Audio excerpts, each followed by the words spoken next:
بسم اللہ الرحمن الرحیم. میں ہوں جمیل. ناظرین، آج ایک بڑے اہم ایشو پہ بات کرنا چاہ رہا ہوں. میں واک کر رہا تھا. میں نے سوچا کہ ایک ایسے ایشو بات کی جائے جو پوری پاکستانی قوم کے لیے اہم ہے.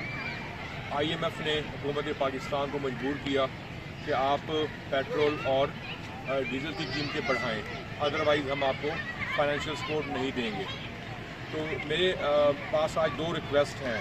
ایک ریکویسٹ ہے IMF کے لیے اور دوسری ریکویسٹ ہے ہماری پاکستانی آنریبل کورٹس کے لیے. سب سے پہلے میں ریکویسٹ کرتا ہوں IMF سے کہ ٹھیک ہے، IMF نے پاکستانی حکومت کو مجبور کیا کہ قیمتوں میں اضافہ کیا جائے اور پاکستانی عوام پہ ایک بوجھ آ گیا.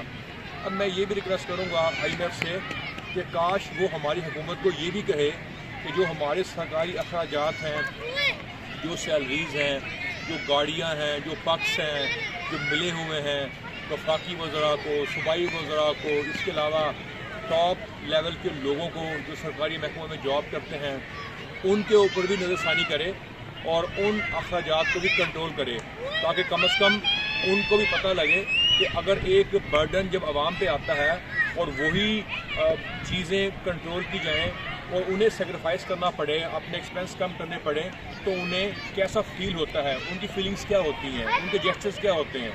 اور اسی طرح میں جو ہماری معزز کورٹ ہے اس سے بھی ریکویسٹ کروں گا کہ بہت سارے آپ نے سموٹو ایکشن لیے ہیں، اس پہ بھی سموٹو ایکشن لیا جائے اور جتنے بھی ہمارے سرکاری محکمے ہیں، ہماری وزارتیں ہیں، وزیر ہیں، صوبائی وزیر ہیں، وفاقی وزراء ہیں، ان کے جو ایکسٹرا اخراجات ہیں، چاہے وہ گاڑی کی شکل میں ہو، وہ سہولتوں کی شکل میں ہو، ایسے اخراجات جو کنٹرول کیے جا سکتے ہیں، جن پہ قابو پایا جا سکتا ہے، ان پہ قابو پانے کے احکامات جاری کیے جائیں، تاکہ کم از کم انہیں بھی پتہ لگے کہ پاکستانی قوم پہ غریب لوگوں پہ برڈن کیسے ڈالا جاتا ہے، اور ان کو بھی احساس ہو اور وہ بھی کچھ ایسے کام کریں جس سے ہمارے ملک میں تبدیلی آئے.